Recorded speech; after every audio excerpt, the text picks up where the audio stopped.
The National Football League thanks you for watching the Super Bowl 46 halftime show.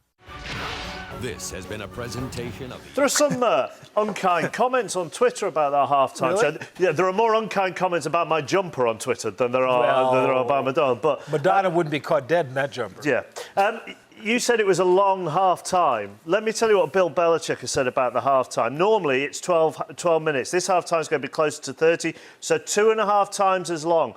It's not like taking a break and coming out in the second half. It's like starting the game all over again. Would you feel like that as a player? Absolutely. You know, you go into halftime and you usually could get a quick, drink, sit down for a second, go over a game plan for the second half and quick adjustments. But to sit there for 30 minutes almost is a long time. If you're a coach who specializes in making changes at halftime and, being able to adjust really well, what this does is it gives your opponents more time to do that, and more time to think about it. As we wait for the second half, let's take a look, shall we now, on the NFL Shots of the Year.